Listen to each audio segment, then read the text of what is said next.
Good evening and welcome to News Extreme.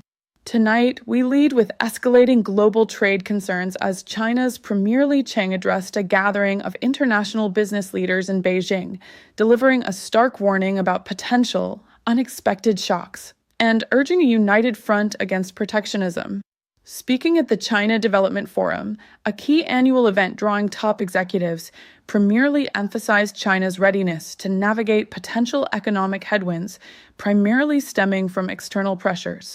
His remarks come at a critical juncture, with U.S. President Donald Trump intensifying trade pressure on Beijing, aiming to redress what he views as an imbalanced economic relationship. Premier Li cautioned that decoupling and breaking supply chains would only deepen crises, underscoring China's commitment to further opening its markets to foreign investment across various sectors. He passionately argued against a retreat from globalization, stating, "If the world returns to the law of the jungle, it will be a step backward in history and a tragedy for humanity." His message was delivered to a high-profile audience including Apple CEO Tim Cook, FedEx head Raj Subramaniam, and Pfizer's Albert Bourla.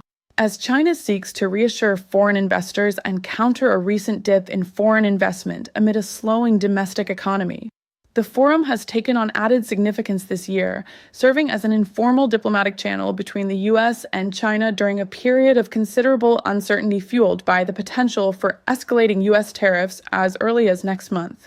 Adding to this diplomatic undercurrent, Premier Li held discussions with U.S. Senator and Trump ally Steve Daines. Senator Daines described the meeting to the Wall Street Journal as a first step towards a possible meeting between President Trump and Chinese leader Xi Jinping. Executives from major American companies like Qualcomm, Pfizer, FedEx, and Boeing also participated in this dialogue, where Premier Li stressed the extensive shared interests and broad cooperation potential between the two nations, advocating for win-win cooperation. Separately, Chinese Commerce Minister Wang Wentao met with Apple's Tim Cook, reiterating Beijing's firm stance that there are no winners in trade wars, and expressing China's welcome for Apple to expand its investments and integration within the country. These discussions unfold against a backdrop of escalating trade actions. Since taking office in January, President Trump has imposed an additional 20% tariff on all Chinese imports to the U.S., adding to existing levies on hundreds of billions of dollars worth of goods. China has responded with retaliatory tariffs on U.S. imports, including agricultural and energy products, and has announced new export controls on crucial raw materials. Further signaling a hardening stance, Premier Li signed an order enhancing China's anti-sanctions law, empowering the government to take countermeasures against foreign nations that contain or suppress China or implement discriminatory measures against its citizens or entities. The White House is also expected to announce reciprocal duties on multiple countries next week as part of the administration's push to revitalize domestic manufacturing and rebalance perceived unfair trade relationships.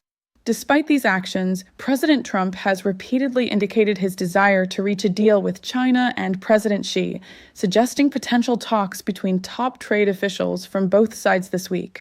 The potential disruptions to global trade were a central theme of discussion for many multinational executives attending the China Development Forum.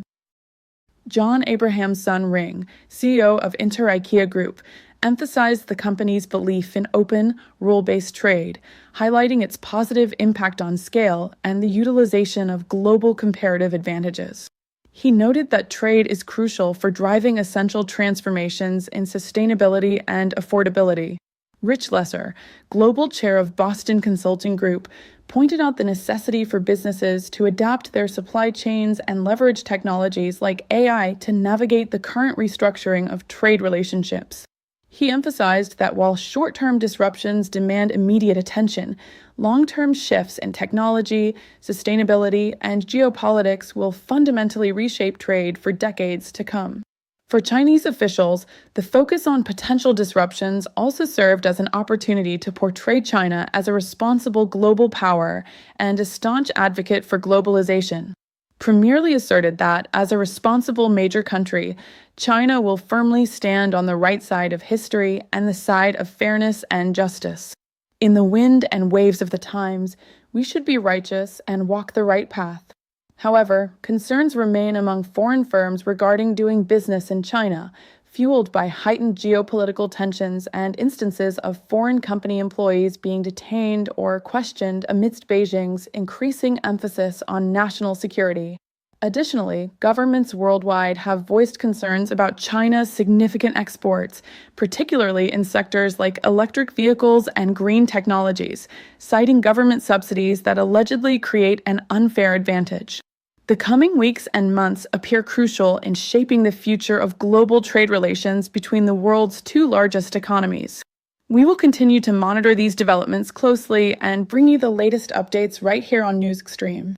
Stay with us.